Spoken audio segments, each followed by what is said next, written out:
So let me tell you what no economist ever wants to be pinned down on doing. And that's why we're recording this. That's why you're recording this. Who wants to be pinned down making hard predictions, yes. Right? And then on top of that, who wants to be pinned down making predictions for the next year? And then who wants to be pinned down making predictions for next year in a specific industry like real estate? But that is what this trade group wanted me to do a couple weeks ago in Atlanta.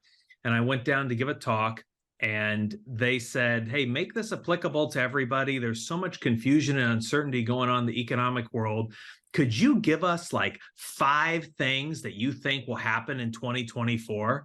And so I thought really hard about it. And I'm like, that is a tough job, but I will do my best. And I thought really hard about what are 5 things that I'm willing to put my name on publicly will happen in the commercial real estate market in the next 12 months.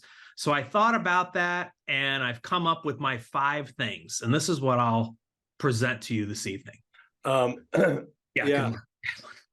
Yeah. So, but I'll tell you, Alex, don't be afraid to make the predictions. Because it makes a great January podcast for you to go back and look at your predictions. Because David sends me this guy, and his name is Nick, and I can't remember his last name, and David's probably going to chime in and tell me. Nick he's got a great YouTube channel, reventures.com. And he makes predictions about the housing market all year long. And then in January, he does a show going back and taking a look at his top 10 predictions. And he's honest. He says, I was right. I blew it on this one. I was right. I blew it on this one. And it makes for a very good show. And I hope that you learn, even if the predictions are wrong, we can examine the reasoning behind the predictions, and we could have a conversation about that. And I hope you take away some from that too. Okay, because let me just say something. You and the 3 of us, you, me, and David were on a text chat today, where you shared a podcast from Reed Bennett on LinkedIn, and then David chimed in. He said, "We haven't seen that 60 basis point decompression per 100 basis points up on interest rates. There's a lot more downside potential. Another reason to search out high cap rate deals." And you said my thoughts exactly. And I thought, man, I would love for the 2 of you to talk about the reasoning behind why search out those high cap rate deals. And I think this chart really summarizes what's going on. So I want to talk about the Fed for a little while, but I want to talk about what you see in this chart. You see the 10-year Treasury. And so for most people, the 10-year Treasury represents something that approximates the interest rate. That is a rule of thumb for a lot of people. Now, when we're talking about interest rates, you hear this term thrown around a lot as if there's just one number out there in the economy. And of course, we all know interest rates are a product of the borrower risk. They're the product of term risk. They're the product of inflation risk, and so forth and so on. And when the government is borrowing money, everybody looks at these T-bill interest rates, Treasury bill interest rates, the rate that the government has to pay to get money, because the government is considered, for better or worse, the safest investment out there, right? These are the only folks that legally can point a gun at you and say, pay us back right now, right? When you loan money to Ford or General Motors or Amazon, they can't point a gun at their customer and ask for their money back. They have to actually generate a product that people want to voluntarily hand over money for. So when we're looking at interest rates the government has to pay, we're wiping aside a lot of the risk. And we're also looking at an entity that has the ability to print money, right? So, I mean, how would you like to make a loan to somebody who can point guns at their customers to get money back, or can print money if they're running a little low? That sounds like a pretty safe bet. Therefore, looking at what the government does, what the government has to pay to borrow money for about 10 years, is considered, because it is so low risk. I don't want to, of course, say that it's zero risk. It's not like governments can disappear, or it's not like governments can never disappear, but because that's so low risk, people in the finance world consider the 10-year Treasury to be a very close approximation to the inflation weight. It's essentially the risk-free rate of return. Okay, a couple caveats there, but that's the general way you think about it. So we've got here our 10-year Treasury, and that has just shot up, especially in the last 12 months, especially in the last 3 months. It's gone just straight up. And of course, a lot of banks, they take that 10-year Treasury and they add a markup to it. And that's usually something around 2.5%. And that makes up the mortgage rate. So when we see that Treasury rate shooting right up, we want to understand why that is. And of course, that means that your interest rate on mortgages is shooting up. And I'll talk to you about why that is. There's a lot of reasons going on, and there are a couple of reasons why we're going to expect this trend to continue, or what might cause the trend to continue. I'm going to tell you what numbers I would look for, but contrast that with the cap rate that is over the last about decade here. You can see that cap rate is kind of flat, if not floating downwards. And this is a multifamily cap rate, and this is a cap rate nationwide. So of course, markets, different types of real estate asset classes command different types of cap rates, but you can see that it's been falling, and it's been falling consistently. And so that's a tailwind to everybody out there that's operating. That means as long as your rents are going up and your property or values are going up, you can be a lazy operator, right? You can cycle through property management. You can be kind of lazy in your analysis. You could take on too much leverage. You could take on short-term bridge debt. And when you've got the tailwind of that falling cap rate, all is well in the world because your property value is just kind of drifting upwards. And this has been during a past decade of rising construction costs as well. But look at what's happened recently, where now all of a sudden, we're for the first time in a very long time, we're in a world where the 10-year Treasury, the risk-free return that you can get on your money, is all of a sudden higher than the cap rate. And of course, for all those that I know we're all used to talking and thinking about cap rates, we've talked about them as there's one divided by the multiplier that every dollar of NOI brings in on your property. You could also think about it as a measure of the durability of the cash flow coming in on that property. But of course, you can also think about the cap rate as fundamentally representing the rate of return that you would receive if you bought your asset unleveraged, or in other words, in all cash. So the only way that you can take on a loan, can take on leverage and increase your return, is if fundamentally the cost on your debt is less than whatever your purchase cap rate is. So here, for the first time, we see 10-year Treasury. Nobody is essentially getting debt. Not essentially, no one is getting debt lower than the 10-year Treasury. That's higher than the market cap rate. And the 10-year Treasury, I'm going to tell you why in a few minutes, that's going to continue to rise. And so to me, what does this chart say? It says that cap rates for multifamily are poised to rise.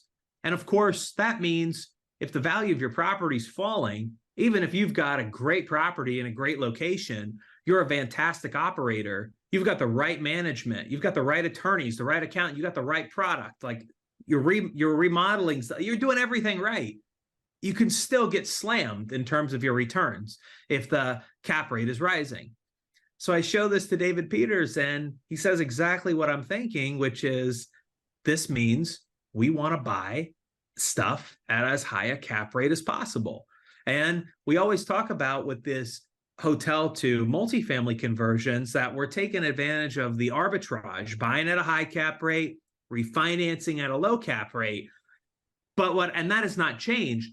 What I bring up this chart to show you is that buying at a high cap rate and arbitraging to a low one does not just mean that there is big upside in your deal. It means also that there is limited downside, right? Big upside, but also limited downside. You don't necessarily get those two together. But if cap rates are poised to rise, and right now they're around 5 on multifamily, if they rise to 6 or 6.5, which they could, and I'm already buying stuff that's at a 15, I'm protected. And of course, you could buy a hotel at a 15 cap going in, or a 12 cap. Cap rates rise a little bit, you're not making as much money as you could have in the alternative case where they keep falling, but you're still making money. And so you are protected. David, did you want to add anything to this chart before I move over to my other slides? I think my only comment on that, and I made that comment earlier today, I guess, is that, we're talking about, somebody was saying how, 100 basis points rise in the 10-year should equate to a 60 basis point rise in the cap rate. And we haven't seen it, but at some point you're going to see, maybe not that full 60, but it's going to crack at some point. So I think you're going to see, cap rates might actually start accelerating to the upside here at some point, especially as more and more loans roll off, they mature, people can't refinance, properties, get sold in distress, and then those cap rates suddenly become comps to the other stuff. Mm-hmm. Yeah, that's exactly right. I want to just unpack that a little bit on the chart here. So what David's pointing out is, look at where this 10-year is the bottom of 2020, where it's very low, right? And then all this, look at, we're 0.6% on the 10-year. And then, of course, post 2020, when the Federal Reserve starts tightening, or in other words, decreasing the money supply, that 10-year Treasury starts shooting up. And what David's saying is, and what a lot of us traditional economic models would anticipate is, if the 10-year is shooting up, shouldn't the cap rate shoot up also? And of course, it will at some point. Why has it not already? Well, I think there are two big reasons. David mentioned one of them, which is that you got to wait until some people's loans come due. And then all of a sudden, you'll see the cap rates rise. And things trade at low cap rates still, where there's assumable loans. And I think another tailwind there is there's just been so much crowding into multifamily. Everybody knows it's so hard to construct multifamily, and with construction costs going crazy for starter homes, that nothing but increased demand for multifamily. And we've had this great big household formation trend of single person households going up. And so there's been so much demand for multifamily that's held those cap rates steady. But at some point, this trend is going to break and the cap rates are going to have to rise, not necessarily in sync with the 10-year, but they're going to have to rise farther than they are now. I want just a little bit of context for the economy that we're in right now. We're in an economy where 40% of every dollar was imprinted since March 2020. Okay. And that, of course, record printing led to record inflation. And the Fed was late to the game, as many people have heard me say before, recognizing exactly the kind of record inflation that they set off. And as a result of that, they turned around and they said, we are going to raise rates. And they raised rates at the fastest pace recorded essentially in modern history. And it has been a shock that increase in rates done so quickly has not caused a recession. And they fully expected it to. A lot of people expected it to, and it still could. And we'll talk about maybe why it has not.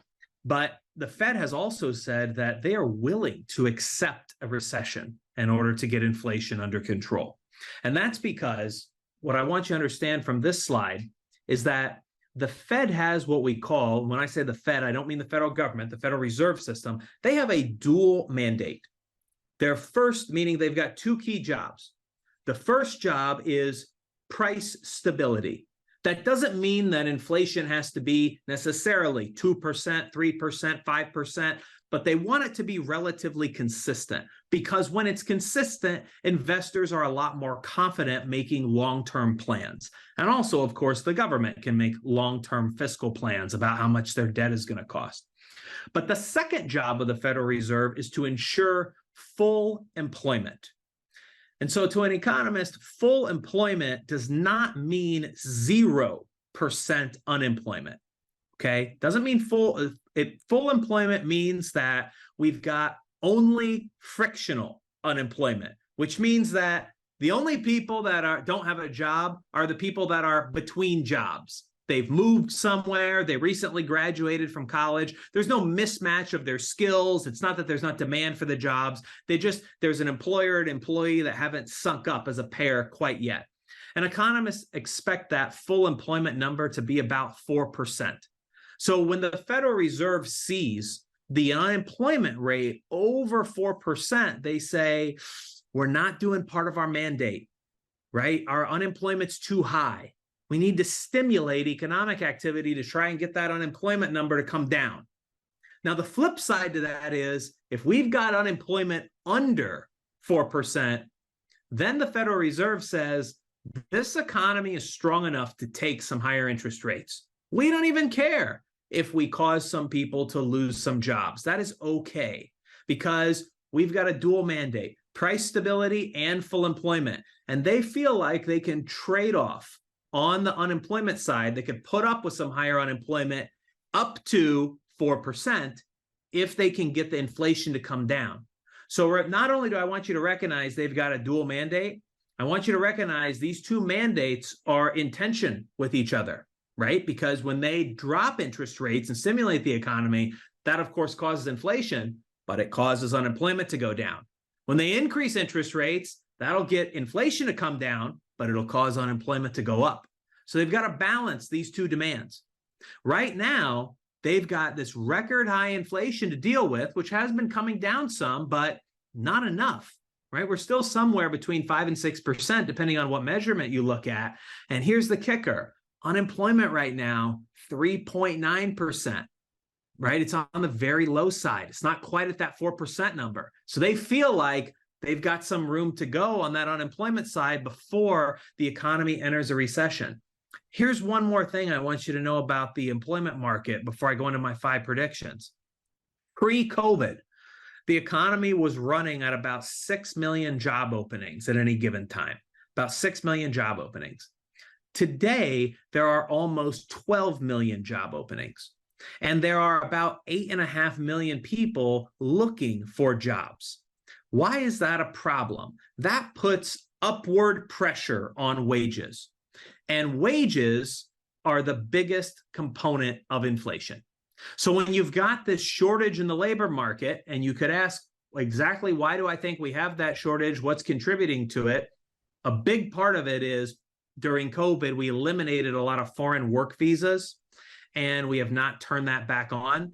And we had a restrictive immigration policy. But I mean, whether you like that or not, the truth is that handing out more work permits would get more people employed, and we've got plenty of jobs from them, and that would absolutely tamper down inflation. And I guarantee you, then the interest rates wouldn't continue to rise. And not citizenship, just work permits, but not everybody is open to that. So we've got this very, very tight labor market. And at the same time, we've got this high inflation rate. So the Fed says, we got to keep tightening. We've got to keep tightening. Here are my predictions then for 2024, my 4 predictions. Here's a graph, by the way, if people would like to see that increase of the money supply graphically, what that looks like when we expand the money supply by 40% in mid-2020 rather. And here are our total non-farm payroll job openings. Some numbers from last month, I think, a couple months ago. And what I want you to notice here, we use non-farm payroll a lot in economics because farming jobs are cyclical, right, depending on the harvest time. And so this is a much more stable reading of job openings in the economy. But what I want you to see is look at, and this has gone up a little bit in the last couple months, which is not good if you want interest rates to come down. But notice where we've been here, around 11 million. Notice where we are pre-COVID, upper 6 million, 7 million. Okay, so we're like up 40% in terms of job openings, and people seeking for jobs, of course, is around 8 million. So here's my number 1 prediction. Recession expectations are going to continue to fall. If you looked at every major bank 12 months ago, they said there was somewhere between 80 and 90% that there'd be a recession in the next 12 months. If you look at most major economic prediction firms today, they say that is around 60% likelihood in the next 12 months. Understand it's still high. A lot of big banks, Bank of America, Goldman Sachs, et cetera, they're under 50% likelihood we have any kind of recession in the next 12 months. So it could be a mild one. And I want you to notice that's a big drop in expectations. That's going to continue to fall. Here is why I think that will continue to fall.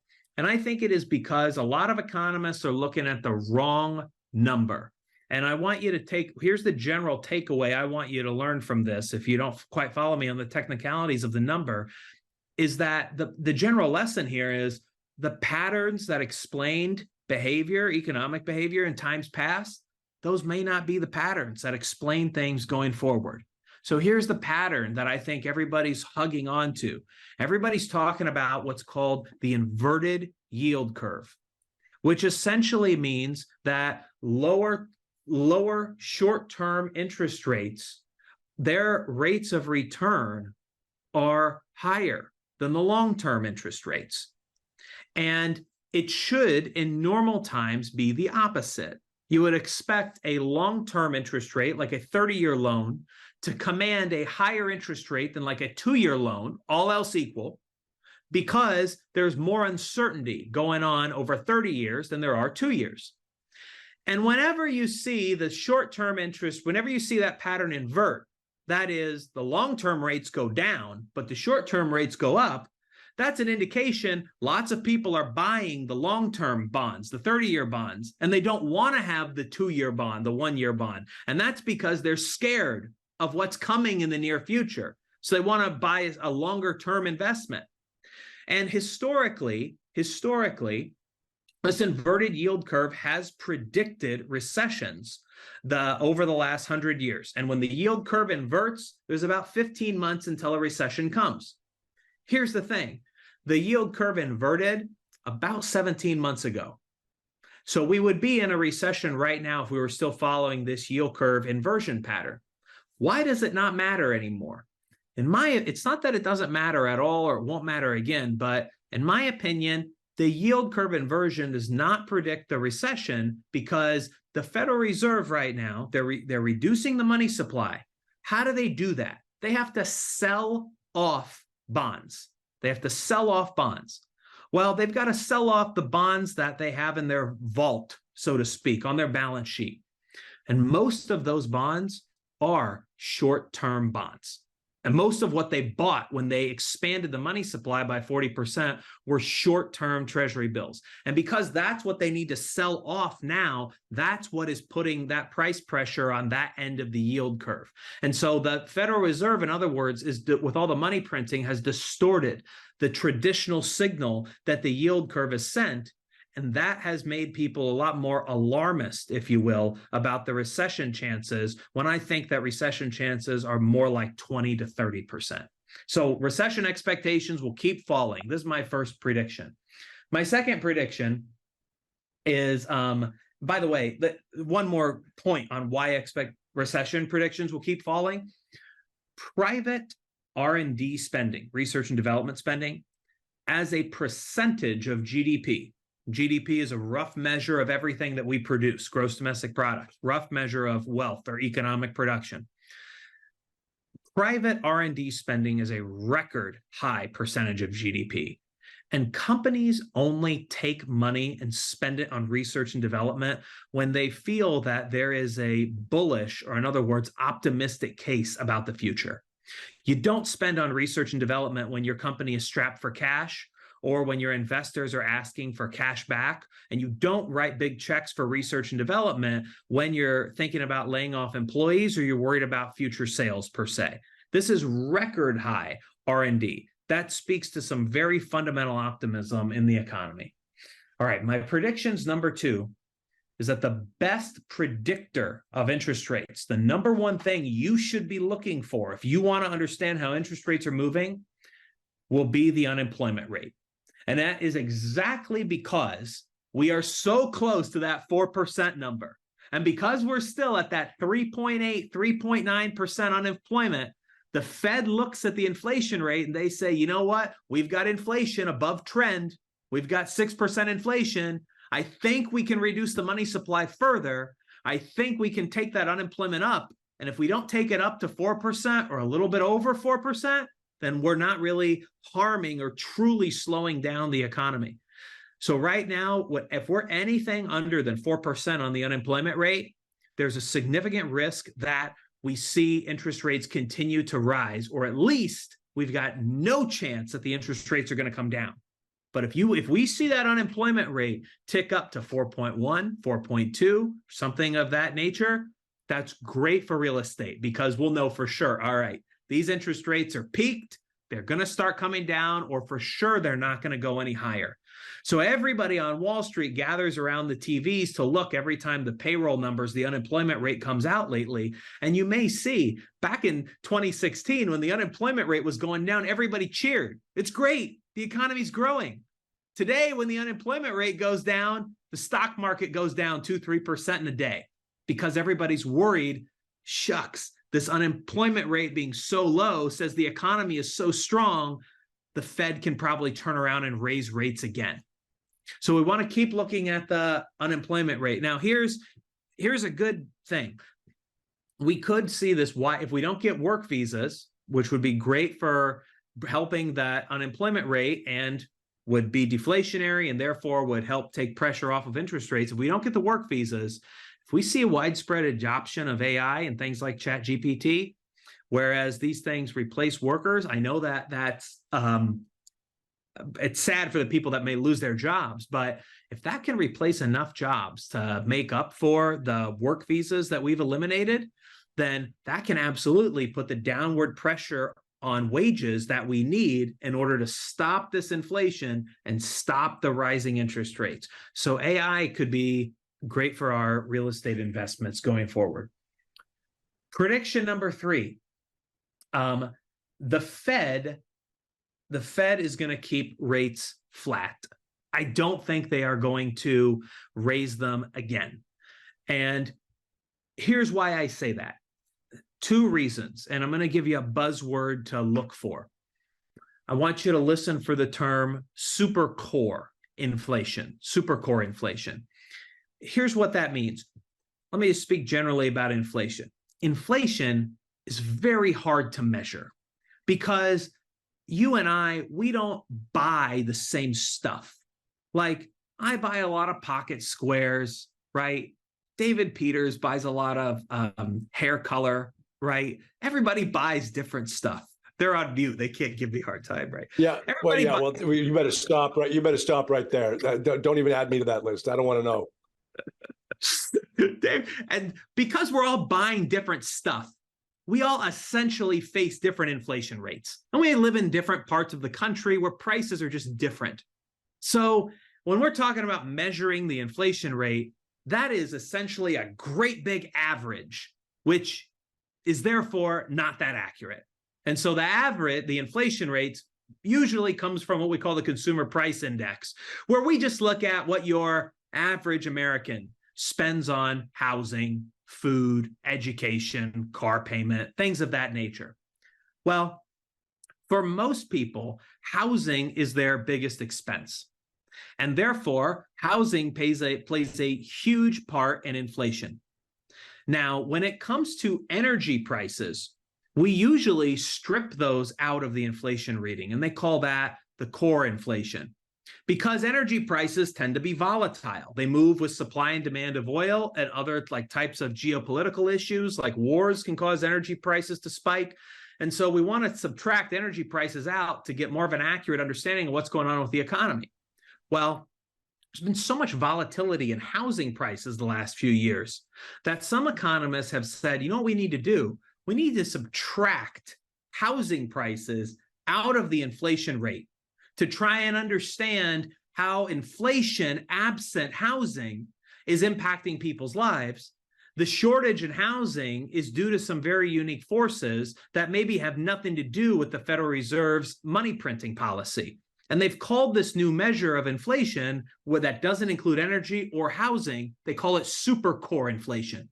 And we've heard Jerome Powell say the word supercore one time, so he's aware of it.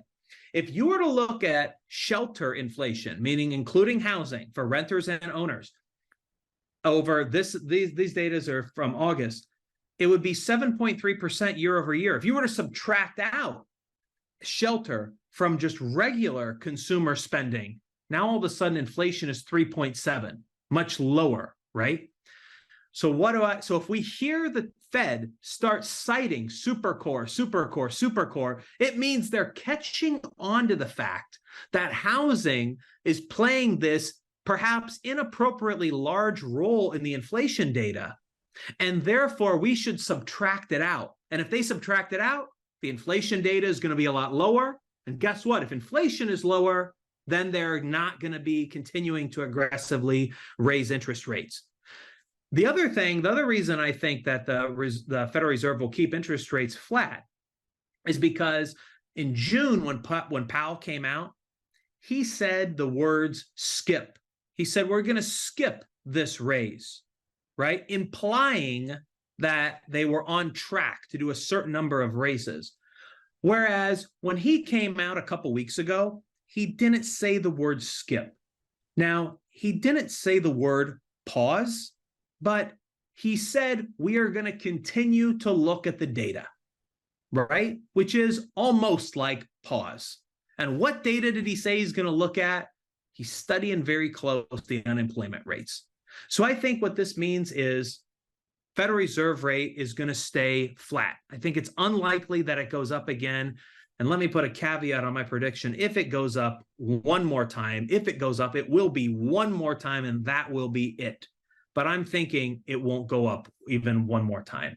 And the more we hear supercore, and if that unemployment rate comes up a little bit, then it definitely won't go up. Here's my fourth prediction. Housing prices will not fall. I know we've seen headlines lately about mortgage rates on average crossing 8% for the first time. I know they're the highest that they've been in a couple decades. And but even still, and their inventory is at a record low, but even still, I predict that housing prices just will not fall. Multifamily construction starts right now are at a 39-month low. Right, we're building houses at the same rate that we did in 1995. We are so chronically undersupplied, meaning we'd have to go through years and years and years of oversupply just to catch up. We are so far behind on supplying homes that the demand for homes, even at 8%, is just not going to fall. There's just not enough homes available. And the other thing that I want you to think of, I understand that mortgage rate going from a 2 or a 3 up to an 8, that significantly cuts millions of people's purchasing power down so hard they can't buy anything. I understand. However, think about your starter home in a Midwest city that's something like $200,000, $250,000. Now, I understand for people in big expensive markets on the coast, that's not something that's not a product you interact with a lot. But think about your $250,000 house. The difference in payment going from a 5% loan to a 7.5% or 8% loan is just not that much in terms of raw dollars, right? And so these starter homes that they are going to be able to build, there will continue to be strong demand for them. And builders are in a position to charge big prices for these things and make good margins. And therefore, they're in a position to buy down some of these rates for people at the beginning, which is exactly what we've seen home builders do. The other thing is you usually see prices on stuff fall over and when I say stuff, I mean products, like just amazing. I recently renewed my cell phone contract at Verizon, and it's like $60 a month for unlimited everything, right? It's like unlimited data, and now on the newest plan, it's even unlimited days abroad. I mean, I remember when it used to be like $1 a minute to talk abroad. And then a few years ago, they came out with the $10 a day to talk abroad. And I remember 15 years ago, where if you wanted some crappy 300 minutes a month and hopefully free nights and weekends, that was $60-$70 a month on Verizon. I mean, the amount of innovation that we see and bringing prices down so much, it's almost incalculable. We don't even realize it. I remember, just a little aside, I remember being in middle school, and my dad bought one of the first flat screen TVs. It was a plasma. It was still like this thick, even though you could hang it on the wall. And plasma had a film that goes around inside the TV. So you had to put a screensaver on it. You didn't want to have one image on the TV too long, or the image would get burnt on the TV screen. Very primitive, okay? I remember this was a 55-inch HD Panasonic TV. All right. We got it at the Wiz in New York City, which is long out of business. And that 55-inch TV was $10,000, right? You can go to Walmart today and get yourself a 4K 55-inch TV for $250 with Roku on it. You're probably going to get 3 free months of Hulu and Netflix when you buy it at Walmart too. So my point here is that innovation over time brings prices down. That's what markets and innovation and really entrepreneurship do. They bring prices down over time. Why doesn't that happen in housing? There just are not a lot of margins to innovate new ways on providing physical space, right? You have to have 4 walls, you have to have a roof, you have to have land. Yeah, we can build vertical, but you got to have plumbing, got to have electrical. There are only so many margins there on which we can innovate. And because there are only so many margins on which you can innovate, that means government can actually find a way to regulate it, and the entrepreneurs can't find a way around those regulations, and the prices will stay high. And that is a 100-year trend we see with these housing not coming down, and I don't think that that's going to stop. Housing prices are not going to fall. Can't promise you that they're going to go up, but I bet you the median housing price in the United States does not fall the next 12 months. Might not only go up 2-3%, but it will not fall. Here's my little bit of data to back that up, and I'll give you my 5th and final prediction. Look at this housing inventory chart that we see. It's at the lowest point it's been in the last 20 years in terms of inventory. And that's fundamentally because labor is really expensive. There's a shortage of it. And there's a real shortage, and the materials are very expensive. And then the interest rates are high. Even though there's plenty of demand for starter homes, you just can't afford to build them. And by the way, I want you to think about that tight labor market. Think about what that does for a construction company specifically. When I was in San Francisco a couple weeks ago, and I understand this is San Francisco, expensive place, but I saw starting salary at In-N-Out Burger, $24 an hour. $24 an hour. Imagine if you can get paid $15, $18 an hour to work in fast food or in retail. Why would you want to go and swing a hammer on a construction site for a couple dollars more? You could go and work at an Amazon warehouse and not kill yourself. So these people that are requiring hard manual labor, they got to pay through the nose to get people when there's a labor shortage, because those are not desirable jobs. All right, lastly, my last, and I bled into some of my reasons why here. My last prediction is that construction costs will not fall. Even though we've had rising construction costs, permitting times are up nationally over 700%. These government regulations on where you can build, what you can build, etc., have just become so onerous.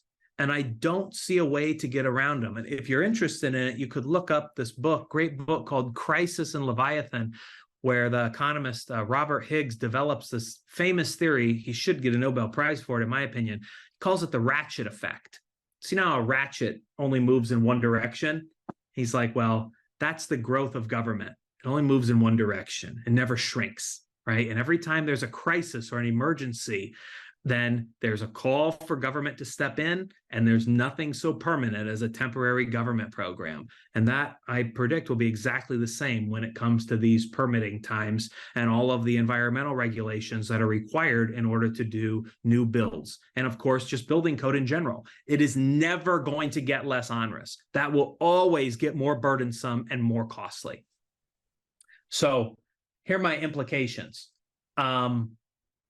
What do we do here, given that this is the environment, and given that these 5 predictions, if I'm right about them, what do I think we should do, right? So here's the strategy questions. Of course, I think that you know what I'm going to say. This is the right environment for hotel conversions to multifamily. Let me go a little broader than that. Let me start at the bottom here. Number 3, let's say you're interested in traditional multifamily for whatever reason. 41% of all residential housing is owned by mom and pops. And by mom and pops, that's defined as folks that own 10 properties or fewer. those are the people you got to go to off market if you want to get a multifamily. Those are the people that you do seller finance with, a subject to with. You got to find who those people are. But it's not going to be the big institutional owners at this point, right? They're locked in their debt. The other thing that I predict is that this is a great opportunity to be doing policy work. And by that I mean talking to your local government. Nobody knows how to solve this crisis in affordable housing. And businesses are not going to be able to continue to hire more people if they can't bring people in and get them a place to live and work. And they are not going to be able to afford to keep paying people more and more and more to chase after one of the very few starter homes that's available on the market. And so I think that means we're in a situation where even previously stringent, uninnovative, closed-minded governments will have to be open to new solutions like adaptive reuse for hotel conversion. And then on top of that, I think it means we watch the $161 billion of hospitality debt that's maturing. Here's why hospitality is going to be harder hit by this labor market and interest rates than multifamily. When you run hospitality, you got mandatory PIPs, right? You have to remodel every so often. You can't avoid doing construction. And if you avoid it, take the flag off your property. We all know where that usually doesn't end well. People usually aren't good enough managers to make it without the flag, most people. But also, labor is a much bigger percentage of a hospitality's operations bottom line than it is multifamily. And so as labor costs move up, that squeezes hospitality owners a lot more than it squeezes multifamily owners. Also, think about this. The lower the star rating you are, like a 3-star, a 2-star, if you're more of an economy hotel, you pay someone to work at the front desk, you don't really pay them that much different a wage than the person that gets paid to work at the front desk or clean the rooms at a 4 or 5-star hotel. Everyone following me? The cleaning staff gets the same. So what does that mean? The lower class of hotels, they are going to be harder hit by increasing labor costs. They are the ones with the lower rates whose margins are going to be compressed more. And therefore, that's where the buying opportunity is. And what do you know? That's the perfect scenario for people looking to convert hospitality to multifamily. So there's my 5 predictions. I'll cut it off there and we can take some questions. A couple of questions and comments. So they're going to come at you different ways. Let me see. Okay, so Frank asked a question. Interesting. Could the cap rate possibly be telling us that investors don't believe the long-term bond will stay at 5%? With $35 trillion in debt, the government would spend 30% of the annual budget in interest payments. So that, Frank, that is a legitimate interpretation of it. And I think that's a legitimate and a smart interpretation. I don't agree with that because the government has to spend that much on these interest payments. But you're pointing, what Frank is pointing out, I want everyone to think, but I want to unpack it a little bit. Frank is saying, look, right now, and let me give a little context. The government right now has so much damn debt that interest is somewhere between 5 and 7% of their budget. Now, that may not sound like a lot to you, but Department of Education, 1% of the budget. Department of the Interior, 1% of the budget. Department of Transportation, 1% of the budget. And these are trillion-dollar agencies, right? So 7% of the budget is an outrageous amount. And that's just the interest on debt. And that's all locked in at a bunch of low rates. So, and of course, we're taking on more and more debt every day. And so as the interest rate balloons and we have to refinance our debt, isn't that just going to crush our federal budget? And the answer, of course, is yes. And so Frank's saying there's no way that'll happen, right? And therefore, that's why the cap rates aren't rising, right? And Frank, it's kind of like, you know what? We've never seen this story before. We've not seen us print 40% of the money before. We've not seen us run 120% GDP before. And we've got no plan to get that spending under control. So I think, yeah, people are banking on the government can't let these rates stay this high for forever or for much longer. But the question, of course, is how much longer? All right, Frank follows up with a question, and then there's a comment from someone who, you can, I'll read you his comment. You can decide whether you agree with him or not. Frank says, what factors could prompt a decline in the yield, like a stock market crash? And then someone chimes in and says, Frank, yes, the cap rate is telling us that many investors think that interest rates are going to come down relatively quickly. It is speculation and capital on the sidelines waiting to buy, but they may be wrong. So I agree with David's. There is definitely. Oh, you knew that was David? Oh, you knew that was David. I was trying to play the two of you off against each other, but okay, go ahead. It was David. So yes. Yeah.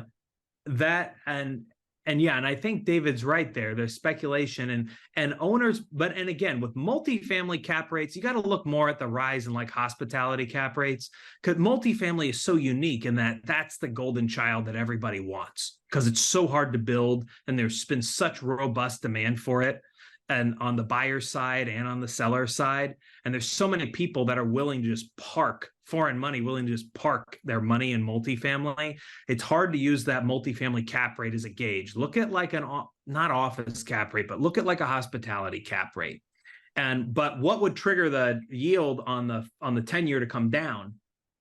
Powell says super core, unemployment moves up, especially it goes up over 4%. Or they say the words pause, right? And by the way, let me add one comment to that.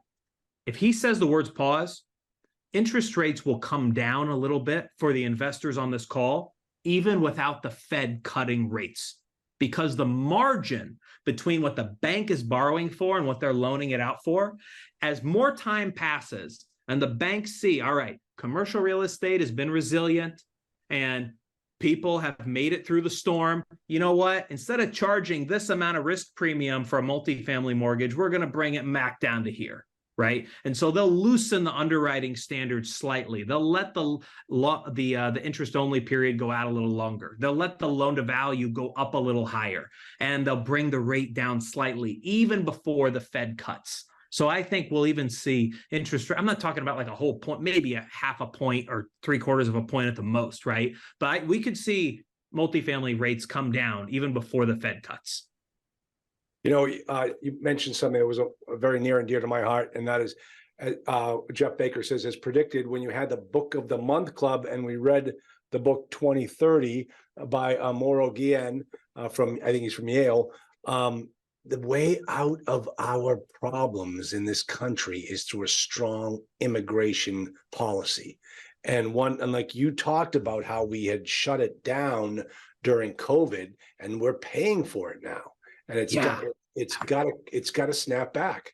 I mean, they can't play politics with this anymore.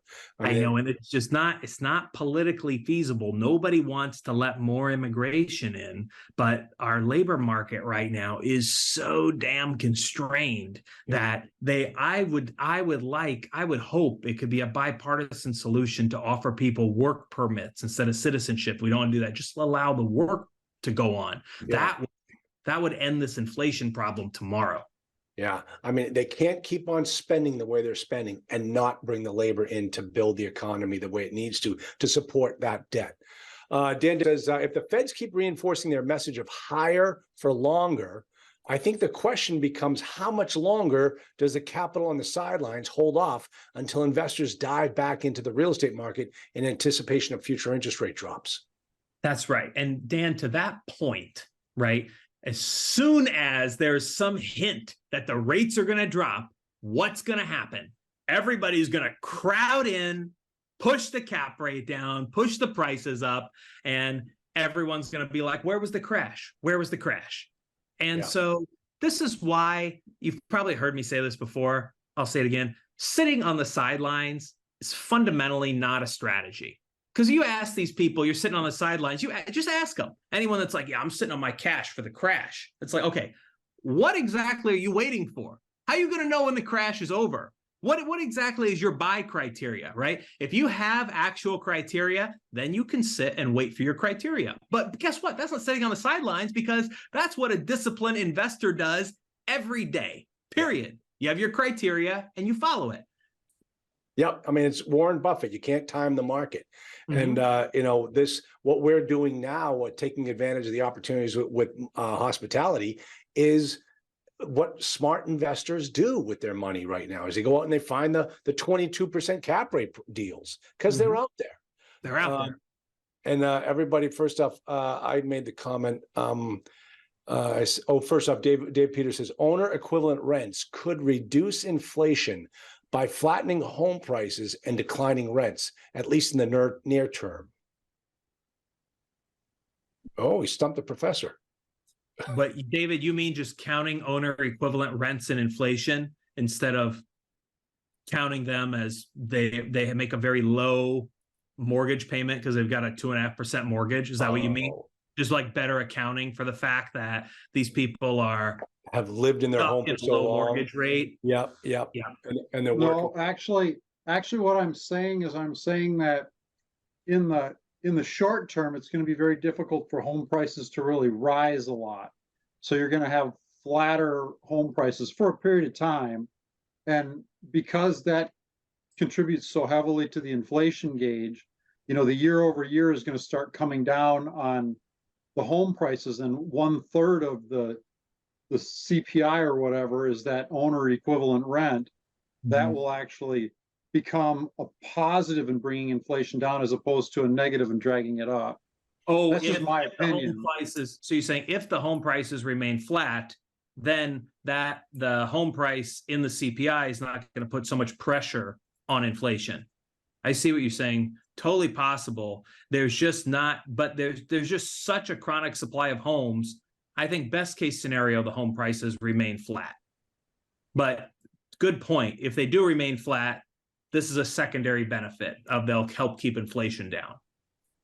I mean, I think, as you said, we're looking across the whole country, right? Home prices are falling in San Jose dramatically, but yet they're still going up in Pittsburgh, right? But if you average it all out across the whole country right now, that rate of inflation is coming down on home prices. I'm not saying that it can sustain that for a long period of time. And obviously, if interest rates turn around and start going back down, that's going to flip immediately.